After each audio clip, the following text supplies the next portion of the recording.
Hello students, तो आज हम इस वीडियो के अंदर 10 इंपॉर्टेंट क्वेश्चंस करने वाले हैं।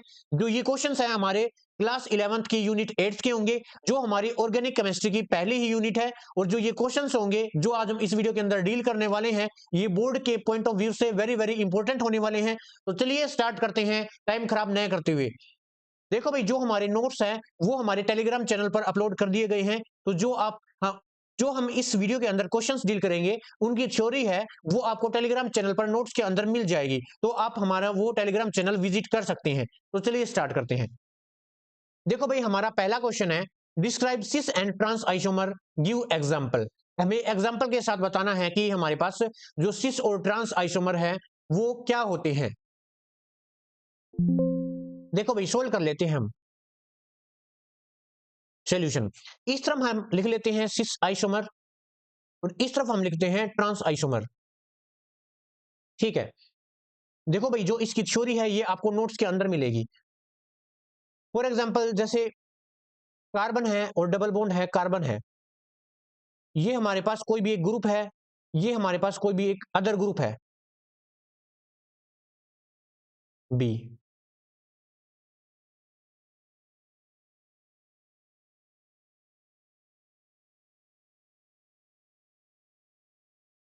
देखो भाई, जो सिस आइसोमर होते हैं ना, वो क्या होते हैं, अगर same group same side present है। देखो यहां पर देखो, हमारे पास जो बी ग्रुप है, एक बार के लिए मान लेते हैं बी कोई ग्रुप है, ये सेम साइड प्रेजेंट है, यानी कि दोनों जो बी ग्रुप है वो लोअर साइड प्रेजेंट है। तो इस ऐसे आइसोमर जिसके अंदर सेम ग्रुप है, सेम ही साइड प्रेजेंट होंगे, उसको हम क्या कहते हैं, सिस आइसोमर बोलते हैं। वैसे ए देखो, जो ए है वो दोनों ए ऊपर की साइड है, जो ए ग्रुप है वो ऊपर की साइड प्रेजेंट है और जो बी ग्रुप है वो नीचे की साइड प्रेजेंट है। तो ऐसे आइसोमर जिसके अंदर same group same side present होते हैं, उसको हम सिस आइसोमेरिज्म कहते हैं। ठीक है। और इन आइसोमर्स को हम क्या कहते हैं, सिस आइसोमर्स कहते हैं। अब हम ट्रांस की बात कर लेते हैं। अगर आपको ये समझ में आ गया तो ये भी इजिली समझ में आ जाएगा। कार्बन डबल बॉन्ड कार्बन, यहां पर मेरे पास ए ग्रुप है, यहां पर मेरे पास ए ग्रुप है, ठीक है, और ये मेरे पास बी ग्रुप है। ठीक है।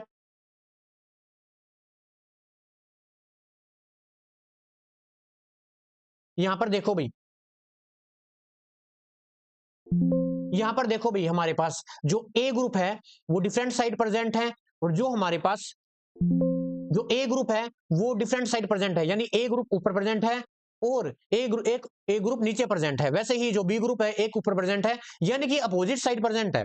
तो ऐसी आइसोमर जिसके अंदर ऐसी आइसोमेरिज्म जिसके अंदर जो सेम ग्रुप है वो अपोजिट साइड प्रेजेंट हो, उनको हम ट्रांस आइसोमेरिज्म कहते हैं। ठीक है। एक और बात, जो इनका हमारे पास जो सिस आइसोमेरिज्म है, इनका जो डाइपोल मूवमेंट होगा ना, डाइपोल मूवमेंट वो जीरो के इक्वल नहीं होगा, यानी कुछ ना कुछ उसकी वैल्यू होगी। और यहाँ पर हमारे पास जो डाइपोल मूवमेंट है उसकी वैल्यू जीरो होगी। अब ऐसा क्यों? क्योंकि हम डाइपोल मूवमेंट को डायरेक्शन के लिए जानते हैं ना। फॉर एग्जाम्पल एक टाइम के लिए मान लेते हैं, जो ए है हमारे पास, जो ए ग्रुप है वो मोर इलेक्ट्रोनेगेटिव है। एरो का साइन किसकी तरफ जाएगा बताओ? जो हमारे पास एरो का साइन है वो किसकी तरफ जाएगा? बाहर की तरफ, है ना। यहां पर भी एरो का साइन किसकी तरफ जाएगा? बाहर की तरफ। और यहां पर भी जो बी ग्रुप है वो मोर इलेक्ट्रोनेगेटिव है देन कार्बन, और यहां पर भी देखो भाई, ये जो चारों एरो है ना, एक दूसरे को कैंसिल आउट कर रहे हैं। जो चारों एरो हैं एक दूसरे को कैंसिल आउट कर रहे हैं, इसलिए जो इसका जो डाइपोल मूवमेंट है वो जीरो के इक्वल है। लेकिन ऐसा यहां पर नहीं होगा, ठीक है, क्योंकि same group same side present है। ठीक है। तो ये हमारे पास पहला क्वेश्चन था, describe the cis and trans isomer. I hope आपको समझ में आया होगा। Now second question is, explain inductive effect and its type with example. Inductive effect क्या होता है, जिसको हम आई इफेक्ट भी बोलते हैं। क्या बोलते हैं? जिसको हम आई इफेक्ट भी बोला जाता है। ये एक ऐसा इफेक्ट है जिसके अंदर सिग्मा बॉन्ड के अंदर इलेक्ट्रॉन का ट्रांसफर होता है। कैसे? फॉर एग्जांपल देखो, मेरे पास ये ए है और ये बी है, कोई भी एक ग्रुप है, ठीक है, और यहां पर इन दोनों ने एक बॉन्ड बना रखा है,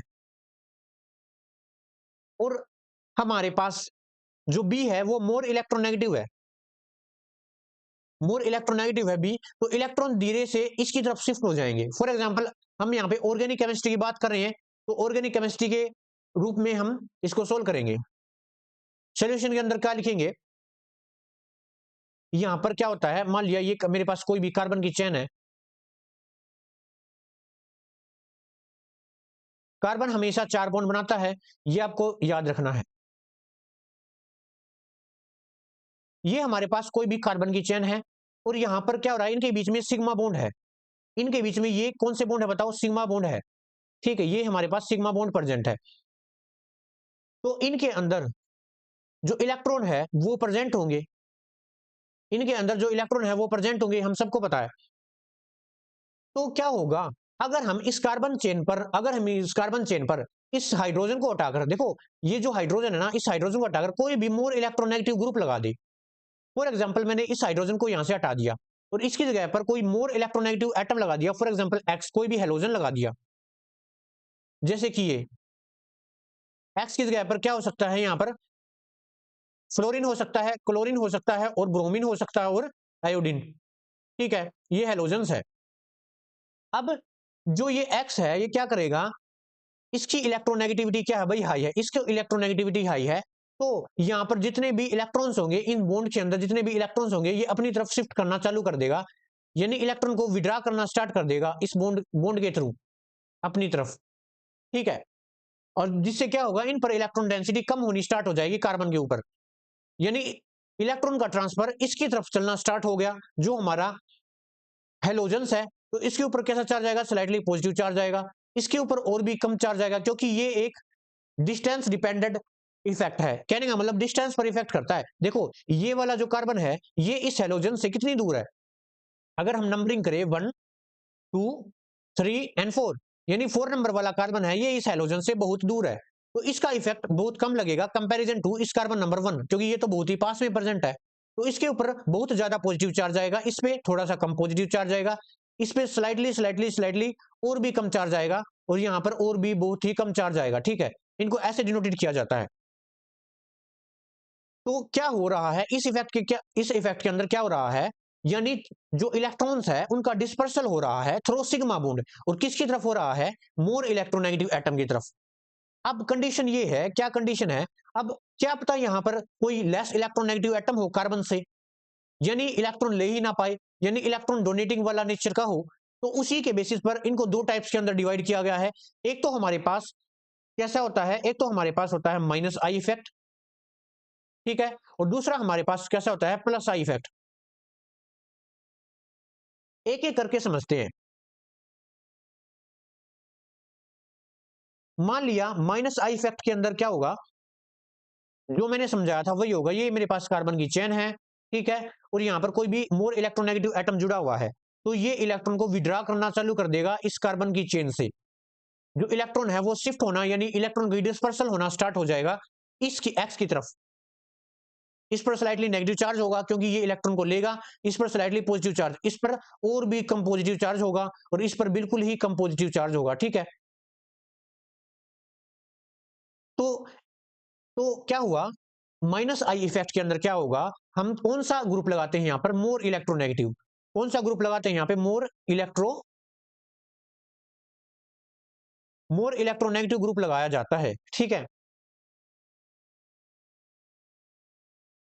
और ऑन द अदर हैंड अगर प्लस आई इफेक्ट होता, फॉर एग्जांपल ये मेरे पास कोई भी कार्बन की चेन है,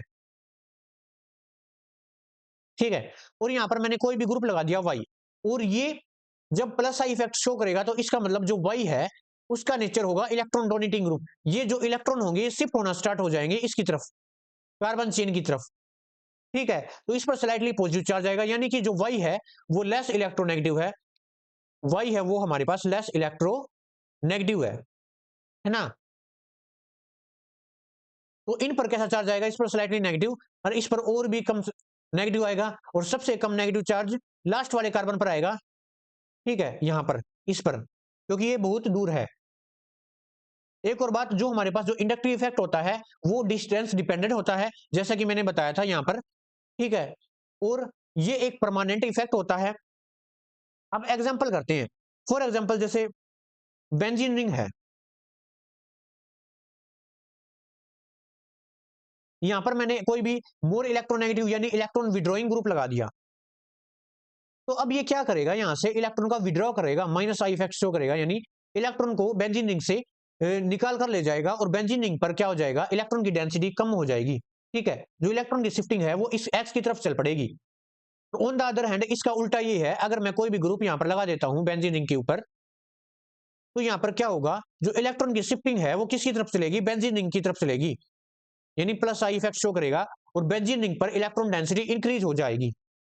ठीक है, तो ये था भाई हमारे पास इंडक्टिव इफेक्ट। जो इसकी थ्योरेटिकल पोर्शन है ये नोट्स के अंदर लिखा हुआ है, आप हमारे टेलीग्राम चैनल को ज्वाइन कर सकते हैं। अब एक और बात की कौन से ऐसे ग्रुप हैं जो कि प्लस आई शो करते हैं और कौन से माइनस आई शो करते हैं, चलिए वो भी देख लेते हैं।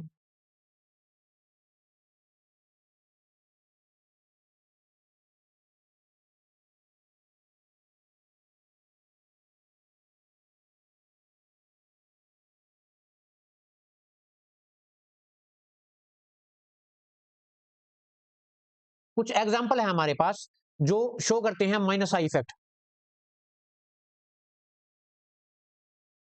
ये हमारे पास minus I effect showing group थे, ये हमारे पास plus I effect showing group थे। ठीक है, और इनके हमारे पास एग्जाम्पल है जैसे कि NO2, SO3H, कार्बोक्सिलिक एसिड का ग्रुप है, OH ग्रुप है हमारे पास, और एल्डिहाइड ग्रुप है।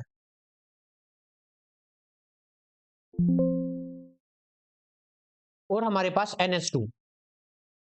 यहां पर जितने भी होंगे, यहां पर एल्काइल ग्रुप आप लिए लिख सकते हैं आर ग्रुप्स।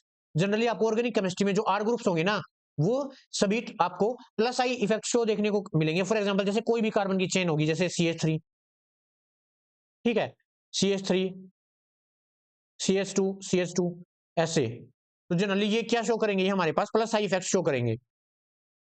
आई होप आपको ये क्वेश्चन भी अच्छे से समझ में आया होगा। चलिए आगे बढ़ते हैं। नेक्स्ट हमारे पास why alcohol are less acidic nature. जो एल्कोहल्स है वो लेस एसिडिक नेचर के होते हैं, ऐसा क्यों होता है, देख लेते हैं सोल्यूशन के अंदर। देखो भाई, अगर आपको ये इफेक्ट समझ में आ गया तो आप ये क्वेश्चन इजीली सोल्व कर सकते हैं, क्योंकि ये इसी के बेसिस पर है। सबसे पहले हमें एल्कोहल पता होना चाहिए। एल्कोहल ग्रुप कौन सा होता है, OH ग्रुप। ठीक है, OH ग्रुप को हम एल्कोहल ग्रुप कहते हैं। ठीक है, तो देखो भाई, मैंने कोई भी एल्काइल ग्रुप लगा दिया यहां पर आर ग्रुप, आप सिंपली कार्बन की चेन भी लगा सकते हैं, वो आपकी मर्जी है। ठीक है, यहां पर मैंने OH ग्रुप लगा दिया ऐसे, क्योंकि ऑक्सीजन और हाइड्रोजन के बीच में बॉन्ड होगा। अब हमें पता है, हमें क्या पता है, एसिडिक बिहेवियर शो करने के लिए क्या होना जरूरी है, कि वो चीज है वो H पॉजिटिव आयन लॉस कर रही है या नहीं कर रही है। क्योंकि हम वही तो बोलते हैं, अगर कोई भी species H positive iron loss कर रही है तो इसका मतलब वो एसिड होगी। तो यहां से हमें क्या करना है, ये जो बॉन्ड है, ये जो बॉन्ड है बीच में बना हुआ है OH के अंदर, इसको हमने ब्रेक करना है। जब ये बॉन्ड ब्रेक होगा तो ऑक्सीजन हमें पता है मोर इलेक्ट्रोनेगेटिव है, ऑक्सीजन हमें पता है मोर इलेक्ट्रोनेगेटिव है, तो इस बॉन्ड के इलेक्ट्रॉन यहां पर हो जाएंगे शिफ्ट, और यहां से हाइड्रोजन बाहर निकल जाएगा। क्या हो जाएगा, देख ले प्रोडक्ट के अंदर R, और यहां पर हमारे पास इलेक्ट्रॉन गई इसके ऊपर, इसलिए इसके ऊपर नेगेटिव चार्ज हो जाएगा ऐसे। ठीक है, और प्लस ये H पॉजिटिव आयन बाहर निकल गया हमारे पास, ये H पॉजिटिव आयन बाहर निकल गया। ठीक है, अब ये जो अल्कोहल है हमारी एसिडिक तो है, क्योंकि इसने H पॉजिटिव आयन दिया है, लेकिन क्वेश्चन है कि ये लेस एसिडिक है, ऐसा क्यों। जो हमारे पास जो अल्कोहलिक ग्रुप है, ये यहां पर ये स्टेबल है। ठीक है, ये क्या है भाई, स्टेबल है। लेकिन यहां पर जो एल्कोक्साइड आयन बना है, कौन सा ion, alkoxide ion, alkoxide ion बना है, ये क्या है, ये हमारे पास अनस्टेबल है। और हमें पता है इस यूनिवर्स के अंदर कोई भी चीज अनस्टेबल नहीं होना चाहती। क्या ये रिएक्शन इस तरफ चलेगी, इस तरफ, क्या ये रिएक्शन फॉरवर्ड में चलेगी, क्योंकि स्टेबल चीज से अनस्टेबल चीज बन रही है, क्या ये बनना चाहेगी, ये बिल्कुल भी नहीं बनना चाहेगी, क्योंकि ये अनस्टेबल एल्कोक्साइड आयन बन रहा है। अब ये अनस्टेबल क्यों है, वैसे ही प्लस आई इफेक्ट के बेस पर जो अपना ये जो आर ग्रुप है, ये आर ग्रुप ये प्लस आई इफेक्ट शो करता है, यानी इलेक्ट्रॉन डोनेटिंग नेचर का है, ये इलेक्ट्रॉन इधर डोनेट करेगा, जिससे कि क्या होगा, ये नेगेटिव चार्ज है इसका पूरे मॉलिक्यूल्स के ऊपर डिस्पर्सल यानी मूवमेंट नहीं हो पाएगी, जिसके कारण ये यहीं पर रिस्ट्रिक्ट हो जाएगा।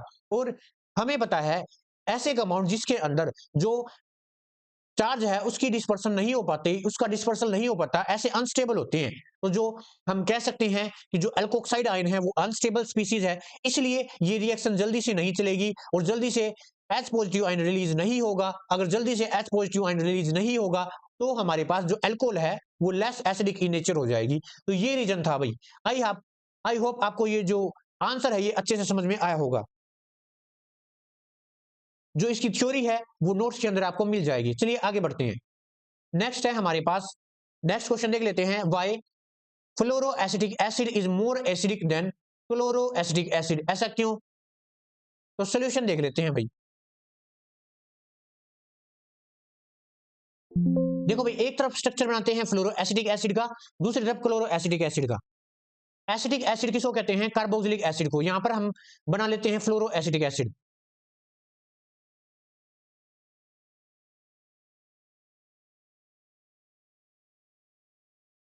और यहां पर हम बना लेते हैं क्लोरोएसिटिक एसिड।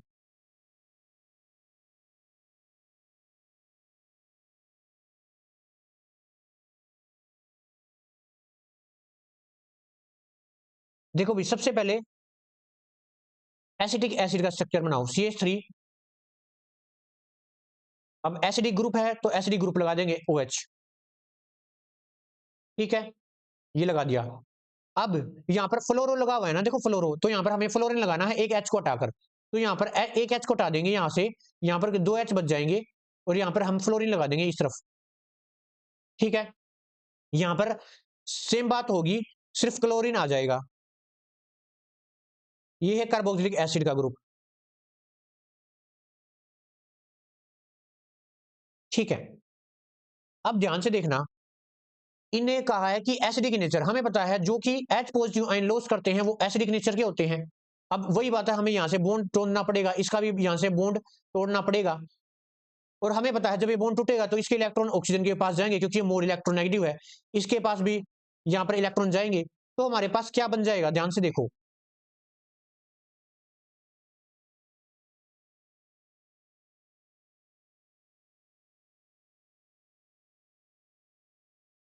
इसके ऊपर नेगेटिव चार्ज, और बाहर क्या निकल जाएगा, हमारे पास एच पॉजिटिव आयन, ठीक है। और यहां पर भी CH2, यहां पर एच पॉजिटिव आयन बाहर निकल जाएगा, ठीक है। जो एच पॉजिटिव आयन है बाहर निकल गया। अब हमें यह देखना है कि इन दोनों के अंदर से किसमें जल्दी एच पॉजिटिव आयन बाहर निकलेगा, ठीक है। जिसमें जल्दी एच पॉजिटिव आयन बाहर निकलेगा उसी के अंदर वो ही ज्यादा मोर एसिडिक होगा, ठीक है। अब यहां पर देखो, यहां पर फ्लोरीन लगा हुआ है पीछे, यानी ये क्या कैसा शो करता है, माइनस आई इफेक्ट। अभी तो बताया था जो हेलोजन होते हैं वो माइनस आई इफेक्ट शो करते हैं, यहां पर जो क्लोरीन है वो भी माइनस आई इफेक्ट शो करता है। लेकिन ध्यान रहे, जो फ्लोरीन है उसका जो माइनस आई इफेक्ट है वो ज्यादा है, क्यों? क्योंकि इस उसकी जो इलेक्ट्रोनेगेटिविटी है वो ज्यादा है, किसकी कंपैरिजन में, क्लोरीन की कंपैरिजन में। इसलिए क्या होगा, जो ये नेगेटिव चार्ज होगा ना, ये बहुत जल्दी डिस्पर्स करेगा इस पूरे मॉलिक्यूल के ऊपर, मूवमेंट बहुत जल्दी करेगा, जिससे ये ज्यादा मोर स्टेबल हो जाएगा, जिससे ये ज्यादा स्टेबल हो जाएगा। और ये क्या होगा, ये लेस स्टेबल होगा, क्योंकि यहां पर तो क्लोरीन लगा हुआ है, और क्लोरीन की जो इलेक्ट्रोनेगेटिविटी होती है वो कम होती है, किससे, फ्लोरीन से। तो फ्लोरीन की जो इलेक्ट्रॉन को अपनी तरफ अटैक करने की जो क्षमता है वो ज्यादा होती है, किससे, क्लोरीन से। इसलिए जो ये नेगेटिव चार्ज है इसका जो मूवमेंट है, डिस्पर्सल है, वो इस मॉलिक्यूल पर जल्दी होगा कंपैरिजन टू यहाँ से। तो ये अगर ये यहाँ पर मोर स्टेबल स्पीसीज बन रही है, तो इसलिए एच पॉजिटिव आयन जल्दी लॉस कहां से होगा, यहाँ से होगा ना, इसकी कंपैरिजन में। तो जो फ्लोरो एसिडिक एसिड है वो ज्यादा एसिडिक नेचर का होगा, क्योंकि ये बहुत जल्दी से एच पॉजिटिव आयन को लॉस कर देगा बाहर। तो ये रीजन था भाई इसका, ठीक है। आई होप आपको ये जो आंसर है, ये जो क्वेश्चन है, समझ में आ रहे होंगे। चलिए आगे बढ़ते हैं। नेक्स्ट हमारे पास, why carboxylic acid are more acidic than phenol. जो कार्बोक्सिलिक एसिड है वो ज्यादा एसिडिक क्यों है फिनोल से? देख लेते हैं भाई इसका सोल्यूशन। देखो भाई, सोल्यूशन करेंगे अब इसका। एक तरफ कार्बोक्सिलिक एसिड बना लेते हैं,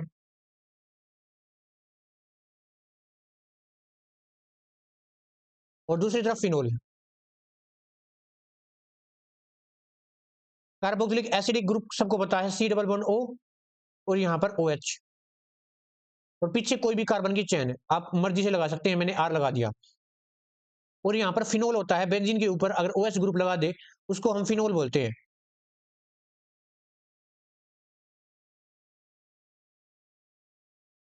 इन दोनों में से ये पूछ रहा है कि इनमें से ज्यादा एसिडिक कौन?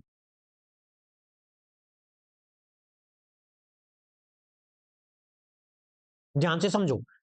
अब एसिडिक नेचर है तो हमें क्या लॉस करवाना है, यहाँ से H पॉजिटिव आयन लॉस करवाना है। तो यहाँ से ये इस बॉन्ड को तोड़ दो, जब ये बॉन्ड टूटेगा इस बॉन्ड के इलेक्ट्रॉन कहां पर जाएंगे, ऑक्सीजन के ऊपर जाएंगे। तो हमारे पास वही फिनोक्साइड, यहाँ पर एल्कोक्साइड आयन बन जाएगा।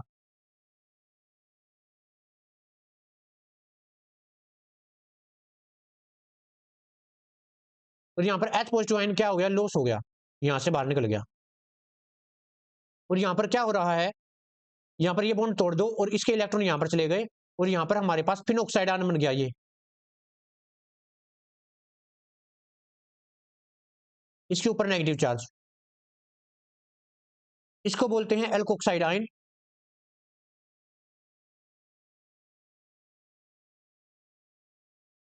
और इसको बोलते हैं फिनोक्साइड आयन, यानी फिनोल है ना, इसलिए फिनोक्साइड आयन। और साथ में जो H पॉजिटिव आयन है वो भी लॉस हो गया होगा यहाँ पर, यानी बाहर निकल गया। अब ध्यान से देखो, यहां पर क्या हो रहा है, यहां पर जो नेगेटिव चार्ज का जो डिस्पर्सल होगा, यहां पर इस जो नेगेटिव चार्ज है उसका जो डिस्पर्सल होगा इस पूरे मॉलिक्यूल्स के ऊपर, इसका देखो, इसका ये किसके ऊपर हो रहा है, वो ऑक्सीजन एटम के ऊपर हो रहा है। एक बार तो नेगेटिव चार्ज इस ऑक्सीजन के ऊपर आएगा, एक बार इस ऑक्सीजन के ऊपर आएगा, ठीक है। लेकिन यहाँ पर जो नेगेटिव चार्ज का जो डिस्पर्सल होगा, यहाँ पर देखो इस बेंजीन के ऊपर, यहाँ पर क्या प्रेजेंट है, यहाँ पर तो कार्बन प्रेजेंट है यहाँ पर। तो इसका डिस्पर्सल कहां पर हो रहा है, कार्बन के ऊपर प्रेजेंट है, ठीक है। तो यहां पर जो इलेक्ट्रॉन का डिस्पर्सल है वो मोर इलेक्ट्रोनेगेटिव एटम के ऊपर हो रहा है। जो इलेक्ट्रॉन का जो डिस्पर्सल है वो मोर इलेक्ट्रोनेगेटिव एटम पर हो रहा है, ठीक है। यहां पर कार्बन के ऊपर हो रहा है और कार्बन हमें पता है लेस इलेक्ट्रोनेगेटिव एटम है।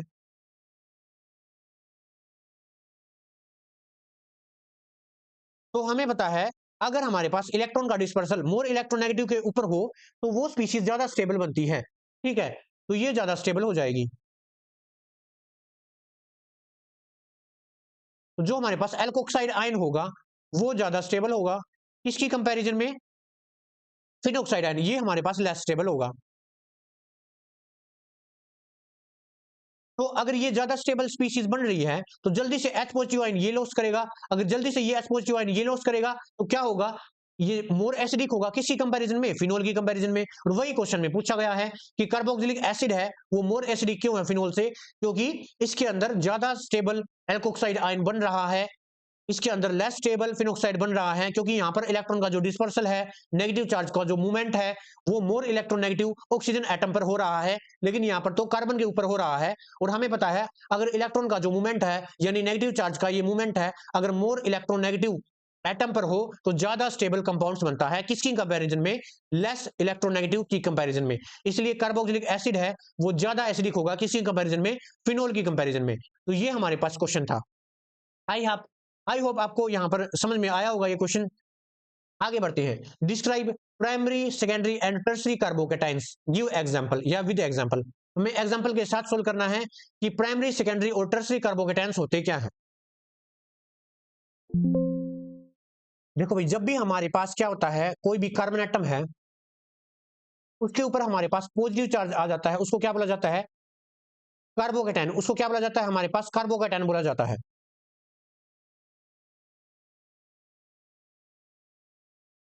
ठीक है। कार्बन के ऊपर पॉजिटिव चार्ज होता है उसको कार्बोकेटाइन बोला जाता है, और कार्बन के ऊपर नेगेटिव चार्ज होता है उसको क्या बोला जाता है, बताओ, कार्बेनाइन, ठीक है। और कार्बन के ऊपर अगर हमारे पास लोन पेयर हो तो उसको बोला जाता है कार्बीन्स, ठीक है। और कार्बन के ऊपर एक सिंगली इलेक्ट्रॉन हो यानी अनपेयर्ड इलेक्ट्रॉन हो तो उसको बोला जाता है फ्री रेडिकल। और ये कार्बन के यहाँ पर ये कार्बन के ऊपर नहीं, किसी भी मॉलिक्यूल्स के ऊपर अगर होगा तो उसको फ्री रेडिकल ही बोला जाएगा। तो हम बात कर रहे हैं कार्बोकेटाइन की और हमें डिस्कस करना है प्राइमरी सेकेंडरी और टर्सरी कार्बोकेटाइन। तो देख लेते हैं।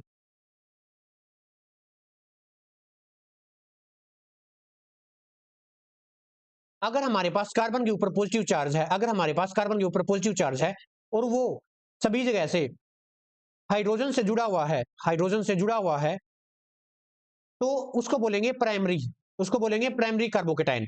और अगर आगे वो सिंपली एक कार्बन से भी जुड़ा हुआ है, फॉर एग्जांपल मान लिया मेरे पास कार्बन के ऊपर पॉजिटिव चार्ज है, ठीक है, और आगे ये एक कार्बन से इधर जुड़ा हुआ है और यहाँ पर मेरे पास हाइड्रोजन लगे हुए हैं, तो इसको भी क्या बोलेंगे, प्राइमरी कार्बोकेटाइन ही बोलेंगे, ठीक है। अगर कोई भी कार्बन एटम जिसके ऊपर पॉजिटिव चार्ज है, अगर वो आगे फर्दर 2 कार्बन से जुड़ा हुआ है, मान लीजिए एक कार्बन इधर और यहाँ पर हाइड्रोजन, तो उसको बोलेंगे सेकेंडरी कार्बोकेटाइन, ठीक है। अगर फर्दर जिसके ऊपर ऐसा कार्बन जिसके ऊपर पॉजिटिव चार्ज है, अगर वो 3 कार्बन एटम से जुड़ा हुआ है, 3 कार्बन एटम से जुड़ा हुआ है, तो उसको बोलेंगे टर्सरी कार्बोकेटाइन, ठीक है। और इनकी स्टेबिलिटी ऑर्डर क्या होता है, जो टर्सरी कार्बोकेटाइन है वो ज्यादा स्टेबल होता है, फिर सेकेंडरी और फिर प्राइमरी, ठीक है। ये स्टेबिलिटी ऑर्डर होता है इनका।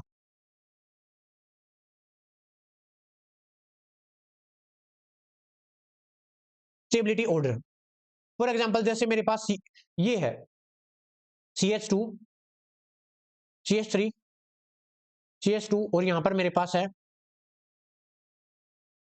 CH3, ठीक है। और यहां से अगर हम यहां से एक हाइड्रोजन को रिमूव कर दे, मान लिया एक हाइड्रोजन यहां से निकल गया, तो ऑब्वियस सी बात है यहां पर पॉजिटिव चार्ज आ जाएगा, क्योंकि कार्बन का एक बॉन्ड कम हो जाएगा, ठीक है। तो अब देखो, जिस कार्बन के ऊपर पॉजिटिव चार्ज है वो आगे कितने कार्बन से जुड़ा हुआ है, एक तो इससे जुड़ा हुआ है, एक तो इससे जुड़ा हुआ है। तो इसका मतलब ये कैसा कार्बन है, ये सेकेंडरी कार्बोकेटाइन है। तो हमें ऐसा ही फाइंड आउट करना है, ठीक है। तो ये हमारे पास प्राइमरी था, ये भी प्राइमरी है, ये दोनों प्राइमरी है, ठीक है। ये हमारे पास सेकेंडरी है और ये हमारे पास टर्सरी कार्बोकेटाइन है। आई होप आपको समझ में आया होगा। आगे चलते हैं, why aldehyde and ketone shows nucleophilic substitution reaction. चलिए इसे सोल्व करते हैं। देखो भाई, यहां पर है न्यूक्लियोफिलिक एडिशन रिएक्शन है, सब्स्टिट्यूशन नहीं था। तो जो हमारे पास जो एल्डिहाइड और कीटोन्स होते हैं वो न्यूक्लियोफिलिक एडिशन रिएक्शन शो करते हैं। सबसे पहले तो हमें ये पता होना चाहिए कि न्यूक्लियोफाइल क्या होते हैं। ऐसी स्पीसीज जिसके ऊपर नेगेटिव चार्ज हो और वो पॉजिटिव चीज के ऊपर अटैक करे। मान लिया मेरे पास ए है, इसके ऊपर पॉजिटिव चार्ज है, तो ये ए के ऊपर अटैक करेगी और इसके साथ जुड़ जाएगी, तो इसको हम क्या कहेंगे, न्यूक्लियोफाइल कहेंगे। सोल्यूशन कर लेते हैं।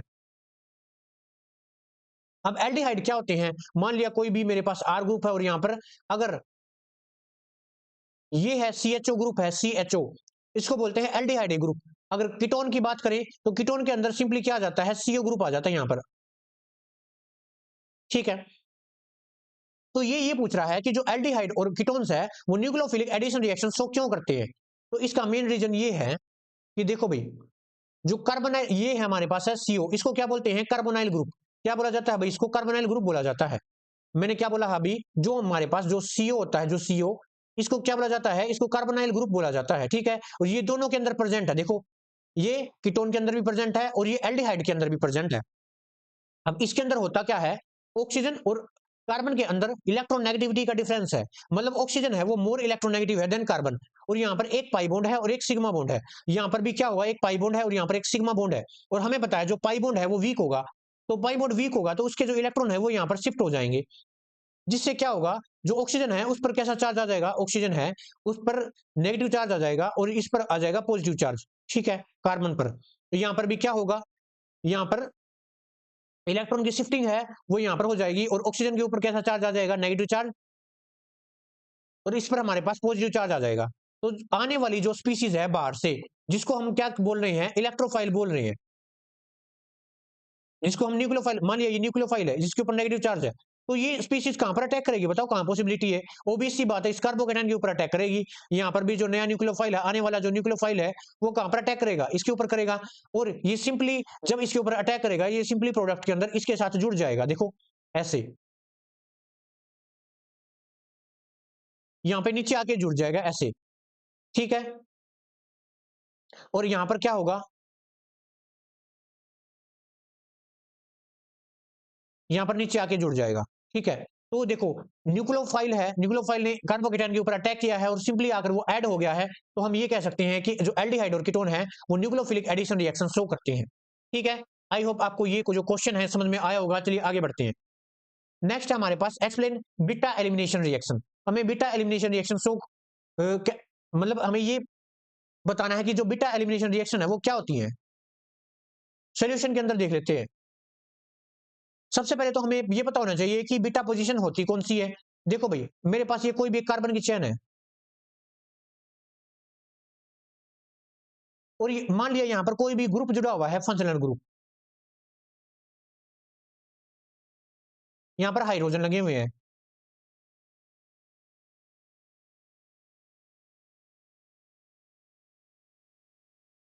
ठीक है। तो जिस भी कार्बन पर हेलोजन जुड़ा हुआ है उस कार्बन को बोलते हैं, उस पोजीशन को बोलते हैं अल्फा कार्बन, ठीक है। उससे नेक्स्ट को बोलते हैं बीटा और उससे नेक्स्ट को बोलते हैं गामा, ऐसे चलता जाएगा। तो बात ये है, अगर अगर ये जो हेलोजन है, ये हेलोजन है, अगर अल्फा पोजीशन से इस हाइड्रोजन को निकाल कर ले गया, यानी HX बनाकर ले गया, यहां पर बाहर क्या निकल गया, HX, और जो भी हमारे पास प्रोडक्ट बनेगा, क्या प्रोडक्ट बनेगा देख लेते हैं। CH2, CH3, CH2, ये रहा, ये CH2, और यहां पर एक बॉन्ड कम हो गया है, तो यहां पर हम क्या लगा देंगे, डबल बॉन्ड लगा देंगे, और ये हाइड्रोजन इधर शिफ्ट कर देंगे, CH2 बन जाएगा, और यहाँ पर यहाँ का जो एक हाइड्रोजन है ये चला जाएगा, तो ये हमारे पास प्रोडक्ट बन जाएगा ऐसे, ठीक है, यानी एल्किन बना है। फॉर एग्जाम्पल जैसे ये था, यहाँ पर OH लगा हुआ है फंक्शनल ग्रुप। अब बीटा पोजीशन की बात कर रहे हैं, ये हमारे पास H लगे हुए हैं, ठीक है। अगर ये जो OH ग्रुप है, ये OH ग्रुप है, अगर बीटा पोजीशन से, ये अल्फा पोजीशन है, ये गामा पोजीशन है, बीटा पोजीशन से इस H को बाहर निकाल कर ले जाता है यहाँ से, तो क्या बनेगा, H2 बनेगा, और प्रोडक्ट हमारा बन जाएगा। जैसे बाहर हमारे पास CH3, CH double bond CH2, ठीक है, यहां पर भी एल्किन बन जाएगा। तो ऐसे हमारे पास, यानी कि एलिमिनेट होना, यानी बीटा पोजीशन से कुछ भी एलिमिनेट हुआ है, यानी यहां पर देखो सेकंड एग्जांपल के अंदर देखो, बीटा पोजीशन से हाइड्रोजन एलिमिनेट हो गया, तो ऐसी रिएक्शन जिसके अंदर बीटा पोजीशन से कुछ भी एलिमिनेट होता है, कोई ऐसी स्पीसीज जो एलिमिनेट हो गई, तो उन रिएक्शन को कौन सी रिएक्शन बोलते हैं, बीटा एलिमिनेशन रिएक्शन। अगर अल्फा से होता तो अल्फा एलिमिनेशन रिएक्शन कहते, ठीक है। आई होप आपको समझ में आया होगा। जो थ्योरी पोर्शन है वो आपको नोट्स के अंदर मिल जाएगा एज इट इज। नेक्स्ट देख लेते हैं, ये लास्ट क्वेश्चन हमारा, एक्सप्लेन होमोलाइटिक एंड हेटेरोलाइटिक फिजन। देख लेते हैं भाई क्या होता है। देखो भाई सॉल्यूशन, एक तरफ करेंगे होमोलाइटिक, एक तरफ हेटेरोलाइटिक। ये है हमारे पास होमोलाइटिक और ये हमारे पास हेटेरोलाइटिक। अगर क्या हो, मान लिया मेरे पास ये कार्बन कार्बन है, इनके अंदर बॉन्ड है, ये भी, और हमें पता है इलेक्ट्रॉन से क्या बनता है, बॉन्ड बनता है। कुछ नहीं है, एक सिंपल सी बात ये है कि अगर जब ये बॉन्ड टूटेगा, अगर ये बॉन्ड टूटेगा, तो ये जो कार्बन होगा, ये अपना इलेक्ट्रॉन खुद के पास ले जाएगा, और ये इलेक्ट्रॉन खुद के पास ले जाएगा, तो हमारे पास क्या बन जाएगा, एक ऐसे दो प्रोडक्ट बन जाएंगे, एक तो ये और एक ये, सिंपली। लेकिन यहां पर क्या होगा, जब भी ये बॉन्ड टूटेगा, इनमें से एक कार्बन दोनों इलेक्ट्रॉन उठा के ले जाएगा। मान लिया ये कार्बन है, ये दोनों इलेक्ट्रॉन उठा के ले गया, ठीक है। तो जहां से इलेक्ट्रॉन गए हैं वहां पर कैसा चार्ज आएगा, पॉजिटिव, और जहां पर इलेक्ट्रॉन शिफ्ट हो गए हैं, यानी इस कार्बन पर इलेक्ट्रॉन शिफ्ट हो गए हैं, तो इस कार्बन पर कैसा चार्ज आएगा, नेगेटिव, यानी कार्बेनाइन बन जाएगा। तो जो होमोलाइटिक फिजन है, उसके अंदर जो अपना एलिमेंट होता है, अपना एटम होता है, वो खुद का इलेक्ट्रॉन अपने पास ले जाता है। लेकिन यहाँ पर क्या होता है, बॉन्ड के जो इलेक्ट्रॉन है किसी एक एटम पर शिफ्ट हो जाते हैं।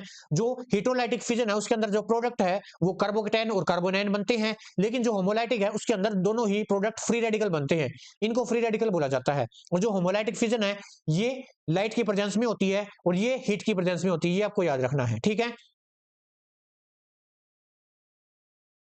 एक और क्वेश्चन देख लेते हैं भाई। ये क्वेश्चन हमारे पास, why amines are basic in nature. जो अमीन्स है यानी जो NH2 ग्रुप है वो बेसिक नेचर के क्यों होते हैं, वो देख लेते हैं, सोल्यूशन के अंदर देख लेते हैं।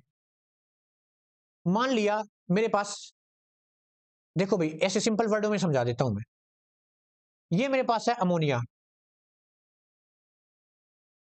ठीक है, ये मेरे पास अमोनिया NH3, और हमें पता है नाइट्रोजन ऊपर लोन पेयर होते हैं। अब अगर मैं एक H को हटाकर यहां से अगर R ग्रुप लगा दूं, कोई भी R ग्रुप लगा दूं, तो ये क्या बन गया, अमीन्स ग्रुप बन गया। यानी ये क्या बन गया, RNH2, ये ग्रुप बन गया, और नाइट्रोजन ऊपर लोन पेयर है। और हम ये पढ़ते हैं कोई भी ऐसी स्पीसीज जो बाहर इन लोन पेयर को डोनेट कर देती है बाहर किसी भी स्पीसीज को, तो वो बेस कहलाती है, यानी लेविस बेस। ये एक लेविस का कॉन्सेप्ट था, लेविस बेस। अगर कोई भी ऐसी स्पीसीज जो अपने लोन पेयर को बाहर किसी भी एटम को डोनेट कर देती है तो लेविस बेस कहलाती है। उसका उल्टा ये है, कोई भी ऐसी स्पीसीज जो बाहर से लोन पेयर को एक्सेप्ट करती है उसको क्या कहते हैं, लेविस एसिड। मान लिया जो ए है इसने बाहर से लोन पेयर को एक्सेप्ट किया, तो उसको क्या कहेंगे, लेविस एसिड कहेंगे, ठीक है। तो लेकिन फिलहाल यहाँ पर बेस की हो रही है, तो हम ये कहेंगे जो अमीन्स है उनके अंदर नाइट्रोजन के ऊपर लोन पेयर होते हैं, जो लोन पेयर है वो किसी भी बाहरी एटम को ट्रांसफर या डोनेट कर दिए जाते हैं, इसलिए वो बेसिक नेचर शो करता है, ठीक है। तो ये रीजन था भाई इसका, जो अमीन्स है वो बेसिक नेचर के होते हैं। तो आज के लिए इस वीडियो के अंदर इतना ही, बाकी फिर वीडियोज के अंदर इंपॉर्टेंट टॉपिक्स लेकर आएंगे, तब तक के लिए थैंक यू।